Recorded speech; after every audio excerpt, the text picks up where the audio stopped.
Hello नमस्कार। आज हम आपसे बात करेंगे मणिपुर में जो हिंसक घटनाएं हो रही हैं उनके पीछे एक जो पब्लिक परसेप्शन बनाया जा रहा है और जो न्यूज़ और खबरें जो हमारे एक तरह से मीडिया में या सोशल मीडिया में जो खबरें आ रही हैं और उनके पीछे पीछे जो एक्चुअल रीजंस है या फिर जो कह सकते हो कि सच्चाई क्या है, उनके पीछे कितने सच हैं और कितने वो फेक है, उससे आपको रूबरू कराएंगे। अभी रिसेंटली क्या हुआ मणिपुर में, हाई कोर्ट जो है उसका वर्डिक्ट आया था कुछ वहाँ की कम्युनिटी है उसको लेके। बताया जा रहा है कि ये जो हिंसक घटनाएं शुरू हुई सब उस जो कोर्ट का ऑर्डर था, हाई कोर्ट का ऑर्डर, उसके बेसिस पे हुई है। तो हम जानना चाहेंगे, थोड़ा सा दर्शकों को एक्सप्लेन कीजिए कि ये हाई कोर्ट का वर्डिक्ट क्या था और किसके रिगार्डिंग में था। पहले आपको ये बताते हैं हम कि मणिपुर में रहता कौन कौन है, कि मेनली वहाँ पे कम्युनिटीज़ किस परसेंटेज में रहती हैं और उनकी जोग्राफिकल डिस्ट्रीब्यूशन क्या है। तो वहाँ पे जो इम्फाल वैली है, इम्फाल मणिपुर की कैपिटल है। इम्फाल में वैली है, वैली के अंदर रहते हैं हिंदू और जिनकी ट्राइबल जो आइडेंटिटी है वो है मैती, MEITEI। तो ये मैती लोग हैं, इनकी परसेंटेज पहले 60% से ऊपर होती थी टोटल पॉपुलेशन में, इवन 70 तक इनकी पॉपुलेशन थी। इसके बाद जो हिल्स में रहते हैं उनको ट्राइब का नाम है कुकी, KUKI। और फिर कुछ पार्ट जो है मणिपुर का उसमें रहते हैं नागा। जो ये नागा ट्राइब है ये नागालैंड के निवासी हैं। और ये जो कुकी ट्राइब है ये इनके जो लिंक हैं, एथनिक लिंक हैं, इनके लिंक जुड़ते हैं म्यांमार से। ये एंगल आपको बाद में हम इसको सही से बताएंगे कि ये म्यांमार वाला एंगल इतना इम्पोर्टेंट क्यों है। तो इन सब को ट्राइबल स्टेटस तो प्राप्त है, लेकिन जो कुकी और नागा है ना, ये आते हैं शेड्यूल्ड ट्राइब की कैटेगरी में। लेकिन मैती जो हैं वो शेड्यूल्ड ST का कोटा नहीं है उनके पास, और OBC है।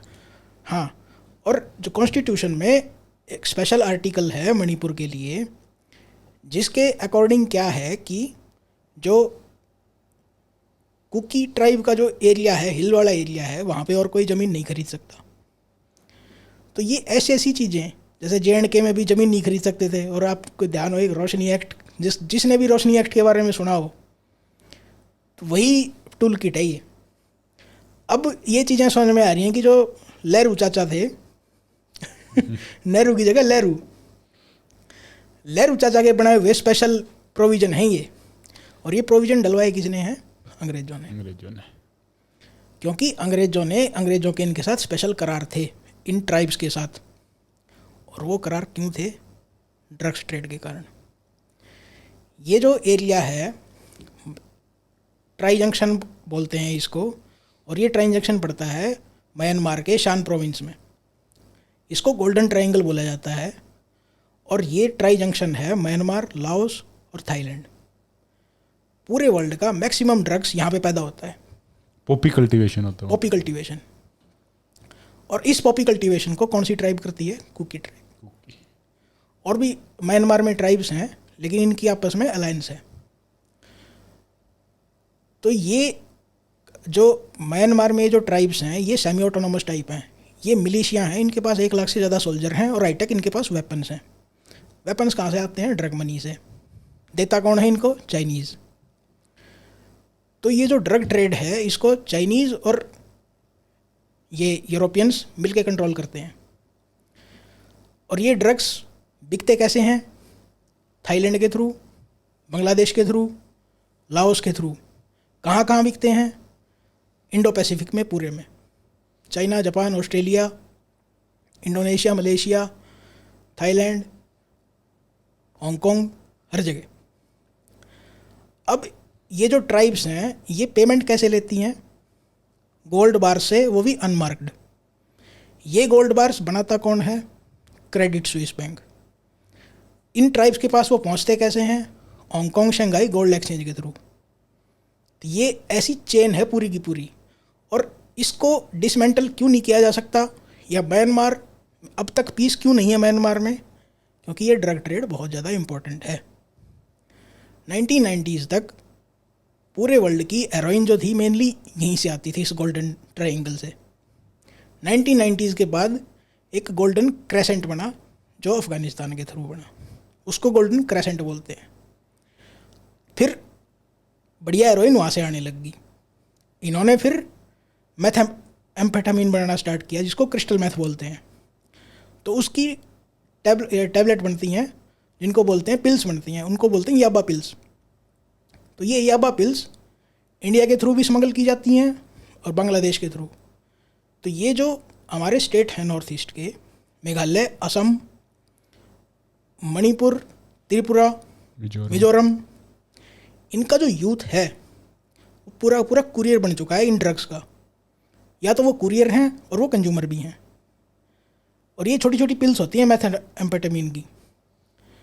तो ये जो गोल्डन ट्रायंगल है, अब ये मेथाम्फेटामिन पूरे वर्ल्ड में सप्लाई करता है और ये गोल्ड बार में पेमेंट लेते हैं अनमार्क्ड में। तो ये एक तरह से पूरा सिस्टमेटिक ये है जिसको डिसमेंटल करना बहुत ज़्यादा मुश्किल है, क्योंकि इसमें वर्ल्ड के बहुत सारे पावरफुल इंटरेस्ट इन्वॉल्व हैं। तो फिर वो नेशनल सिक्योरिटी वाली वो चीज़ें आ जाती हैं। इसलिए म्यांमार कभी भी एक तरह से पीसफुल नहीं रहेगा, क्योंकि जैसे ही म्यांमार मतलब चाइना और यूएस में वो चलता रहता है कि अब जैसे पहले इसकी गवर्नमेंट थी ये आंग सान सूची, ये यूएस की पपेट थी। अब मिलिट्री गवर्नमेंट है, वो चाइना की पपेट है। तो हमारा म्यांमार नेबर है, तो हमें चाहे वहाँ पे कोई भी गवर्नमेंट आए, हमें एक तरह से वर्किंग रिलेशनशिप उनके साथ रखनी ही पड़ेगी। तो ये जो ये मिलिशिया हैं कुकी ट्राइब्स के, ये अब मणिपुर के हिल्स में पॉपी कल्टीवेशन करवा रहे हैं। और जो हाई कोर्ट का ऑर्डर था वो क्या कर रहा था, जो मैती ट्राइब है उसको शेड्यूल्ड ट्राइब का स्टेटस दे रहा था। तो इससे इनको शेड्यूल्ड ट्राइब का कोटा तो मिलता ही, लेकिन इनको हिल्स एरिया में लैंड खरीदने की पावर भी मिलती, और जिससे उनकी पॉपी कल्टीवेशन पे फ़र्क पड़ता। तो जो सारा गेम है वो ड्रग ट्रेड का गेम है। और इनको हथियार कौन सप्लाई कर रहा है? चाइना के थ्रू, म्यांमार ट्राइब्स के थ्रू हथियार आ रहे हैं इनके पास, जो कुकी ट्राइब हैं। इसलिए आपको इतनी ज़्यादा आगजनी की घटना दिख रही है। ऊपर से सारे के सारे ड्रग्स लेते हैं ये लोग, तो इनको कंट्रोल करना बहुत ज़्यादा मुश्किल है। इसीलिए शूट एट साइड के ऑर्डर दिए गए थे, क्योंकि ड्रग एडिक्ट के साथ आप नेगोशिएशन नहीं कर सकते। अब बात आती है कि ये जो कुकी ट्राइब है, इनको इतनी ज़्यादा दिक्कत क्यों है किसी और के इनके एरिया में आने से। ये पिछले कुछ टाइम से अपनी पॉपुलेशन बहुत रैपिडली बढ़ाते जा रहे हैं इलीगल इमिग्रेंट्स के थ्रू। इलीगल इमिग्रेंट वहाँ पे रोहिंग्या आ रहे हैं और इनकी ट्राइब के भी लोग आ रहे हैं म्यांमार से। और जो डेमोग्राफिक वो है वो बहुत ज़्यादा चेंज हो रहा है मणिपुर में। तो ये एक तरह से एक पॉट जो है वो उबल रहा था, लेकिन अब उसके एक तरह से ब्लास्ट दिख रहा है हमें। तो लहरू चाचा के किए हुए कर्म हैं, हमें भुगतने पड़ेंगे। सोशल मीडिया पे जैसे अगर आप देखेंगे तो इसको एक कम्युनल एंगल देने की भी कोशिश की जा रही है। जैसे कुछ बोल रहे हैं कि हिंदू वर्सेस क्रिश्चियन पोर्ट्रे किया जा रहा है, या क्या सच में ऐसी कुछ इसमें सच्चाई है, या फिर इट्स ए लाइक जैसे काफ़ी सारे जो इंडिया में ट्राइब्स हैं उनको नाम के लिए इन्होंने कन्वर्ट किया है, लेकिन ये सिर्फ उनको टेक्निकल सपोर्ट देते हैं। अगर आपको याद हो कि जब ये रिबेलियन एक तरह से चल रहा था नॉर्थ ईस्ट में, तो जो कुकी ट्राइब के प्रतिनिधि थे या मिजो ट्राइब के प्रतिनिधि थे वो इंग्लैंड में रहते थे और नेगोशिएशन वहाँ पे जाके होती थी। जो हमारी बैक चैनल नेगोशिएशन होती थी वो इंग्लैंड में जाके होती थी, कि पीस प्लान जो एक तरह से तैयार किए जाते थे उनको इंग्लैंड में जाके डिस्कस करना पड़ता था। तो जो हमारे यहाँ के एक तरह से भगौड़े हैं, तो अगर इंग्लैंड उनको रख रहा है तो इंग्लैंड उन पर कुछ ना कुछ लेवरेज भी लगा रहा होगा। तो ये नियो कॉलोनाइजेशन वाली टेंडेंसी है। और रहेगी बात इनके क्रिश्चियन होने की, तो ये एरिया जो है वो रिसोर्स रिच नहीं है, वो रिलीजन को फॉलो नहीं कर सकते। तो वो नाम के क्रिश्चियन है सिर्फ, लेकिन प्रैक्टिस वो अपनी ही फॉलो करते हैं। इंडिया में एक तरह से इतनी पुराने टाइम से चीज़ें चली आ रही हैं कि अब्राहमिक रिलीजन्स को प्रैक्टिस करना पूरे तरीके से बिल्कुल इम्पॉसिबल है, टोटली इम्पॉसिबल। क्योंकि हमारा कल्चर इतना रिच है, इतना ओरिजिनल है, इतना जोग्राफी से जुड़ा हुआ है कि उन प्रैक्टिसेस को कोई भी छोड़ नहीं सकता, वो लुप्त हो जाएगा। तो ये नाम का कम्युनल एंगल है, और ये पाकिस्तान और चाइना के द्वारा प्रोपेगेंडा फैलाया जा रहा है G20 में इंडिया की बेइज्जती करने के लिए। क्योंकि पाकिस्तान का हमेशा से ये रहा है कि हमारे पास तो कुछ है नहीं, लेकिन तुम्हारे पास भी कुछ नहीं छोड़ेंगे। तो एक नेगेटिव मेंटेलिटी रही है पाकिस्तान की हमेशा, एक नेगेटिव रोल रहा है पाकिस्तान का हमेशा। और वो क्रिश्चियन वर्सेस हिंदू इसको क्यों फैला रहे हैं, क्योंकि G20 के मैक्सिमम नेशन जो हैं वो क्रिश्चियन है। तो दैट्स वाई एक एजेंडा इसको एक तरह से बनाया जा रहा है कि कहीं ना कहीं कुछ ना कुछ ऐसा एंगल निकाला जाए कि इंडिया की बेइज्जती हो। और एक बात और है जो कुछ मतलब सोशल मीडिया पे भी लोग क्वेश्चन कर रहे हैं कि इंडिया को नियरली 70 साल से ज़्यादा हो गए हैं अब, मतलब आज़ादी की जो 75वीं वर्षगांठ है वो मनाएगा इंडिया, और इतने साल हो गए हैं, लेकिन जैसे आज़ादी के टाइम पे सरदार वल्लभ भाई पटेल ने 562 रियासतों को एक किया था। उससे पहले छोटे छोटे रजवाड़े होते थे, आपको पता ही है। तो वो जो क्षेत्रवाद था, क्या वो उसकी जो दरारें आज भी उभर के सामने आ रही है? ये मैं आपको स्टेटमेंट बताता हूँ चर्चिल की। ये चर्चिल का सपना था, विंस्टन चर्चिल, जो 1945-1944 के अराउंड ब्रिटिश राज के प्रेसिडेंट थे, प्राइम मिनिस्टर थे सॉरी। उनका कहना था कि मेरी सोच ये है कि एक हिंदुस्तान बनाऊंगा मैं, एक पाकिस्तान बनाऊंगा और एक बनाऊंगा प्रिंसिस्तान, कि प्रिंसली स्टेट्स का एक अलग फेडरेशन। तो ये उसका ये था कि हम फिर इनको एक तरह से पिन पिक की तरह कंट्रोल करेंगे। तो अंग्रेज़ों ने हर जगह कुछ कुछ ट्राइब्स को कंट्रोल करने के लिए उनको स्पेशल ये देते थे, वो सॉफ्ट्स देते थे, स्पेशल उनको प्रिविलेज देते थे।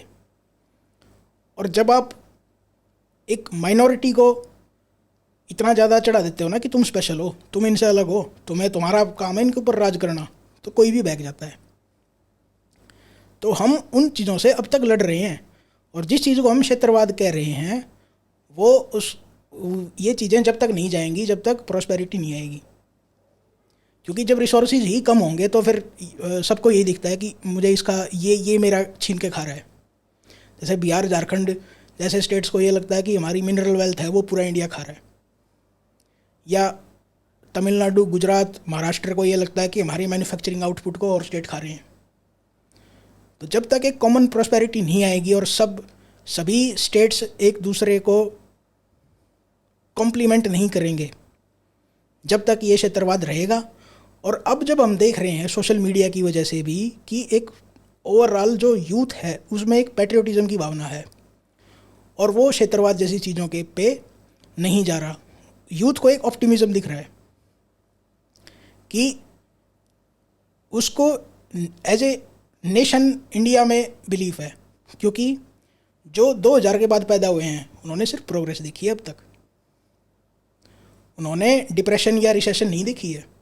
तो उनका माइंडसेट प्रोग्रेसिव है बहुत ज़्यादा, उनको क्षेत्रवाद से कोई मतलब नहीं, उनके पास टाइम ही नहीं है क्षेत्रवाद करने का। और ऊपर से सोशल मीडिया आने के बाद कल्चरल होमोजिनाइजेशन हो रहा है इंडिया में। नॉर्थ वाले डोसा खा रहे हैं, साउथ वाले छोले भटूरे खा रहे हैं। तो जो भी उनकी बेस्ट चीज़ें हैं वो ले रहे हैं, जो उनकी बेस्ट चीज़ें हैं वो ले रहे हैं। तो अब इनको जैसे एक तरह से कॉमन फीलिंग ये है कि we have more in common than we have differences. ऊपर से आपने एक पिछले 2-3 साल से फिनोमेना देखा हो कि साउथ की मूवीज़ नॉर्थ में बहुत ज़्यादा चल रही हैं। क्यों चल रही हैं? क्योंकि वो कल्चरल ईथोस पे और एथिक्स पे बहुत ज़्यादा फोकस करते हैं, दैट्स वाई। तो जो एक बॉलीवुड की एक थू हो रही है और साउथ सिनेमा को ऊपर उठाया जा रहा है, और साउथ जैसी मूवीज़ हिंदी सिनेमा में बननी स्टार्ट हो गई हैं, तो हमारा पूरा कंट्री सिविलाइजेशनल चरण में है एक तरह से। और जो भी क्षेत्रीय लीडर्स थे या हैं, उनका पॉलिटिकल करियर ख़त्म हो रहा है।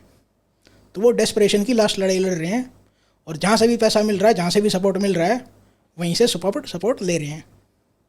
जैसे यूके खालिस्तानियों को सपोर्ट कर रहा था, लेकिन जब उनके कान बढ़िया से मरोड़े गए तो वो सीधे हो गए हैं। जब उनके एम्बेसी की सिक्योरिटी हटाई गई तो उनको पता चला कि भाई कॉन्सिक्वेंसेस होते हैं चीज़ों के। आई थिंक इंटरनेट की वजह से जो एक लैंग्वेज बैरियर भी था, जो पिछली जनरेशन में था खासकर, वो भी हट गया है काफ़ी हद तक। तो जो आइडल्स हैं या जो हीरोज़ हैं वो पूरे इंडिया के सेम से होते जा रहे हैं। जैसे एक छोटा सा एग्जांपल देता हूँ आपको मैं। MS धोनी की जो पॉपुलैरिटी तमिलनाडु में है वो बिहार में नहीं होगी। थलाइवा। हाँ, तो ये एक छोटा सा एग्जांपल है। ऐसे ही विराट कोहली की, जैसे बेंगलोर के लिए खेलता है, तो उन्होंने विराट कोहली को अपना लिया एक तरह से, कि अब वो आइडेंटिटी से जोड़ के देखते हैं उसको। तो ऐसी ऐसी ये माइनर चीज़ें लगेंगी आपको, लेकिन ये ऐसे फिनोमिना होते हैं जो पूरे कल्चर को इफेक्ट करते हैं। तो ये जो लास्ट में जो नाग तड़पता है ना, तो वो ममता बनर्जी टाइप वो ऐसे तड़प रहे हैं, वो लास्ट इनकी लड़ाई है और इसके बाद स्वर्ग सीधा नरक सिधारेंगे सॉरी। तो होपफुली मणिपुर में जो सिचुएशन है वो जल्दी से जल्दी ठीक हो जाएगी। और जैसा कि जो एक आपने बात बताई ये रीजनलिज्म की या फिर क्षेत्रवाद की, वो एक तरह से डिक्लाइन में है और होमोजेनिटी आ रही है एक तरह से अपने यूथ में खासकर। तो धन्यवाद इसके लिए। आपसे फिर मुलाकात होगी, तब तक के लिए अगर हमें आपको हमारी वीडियो अच्छे लगते हैं और कुछ प्रोडक्टिव लगते हैं तो हमें सपोर्ट कीजिए, लाइक कीजिए और सब्सक्राइब कीजिए। Thank you.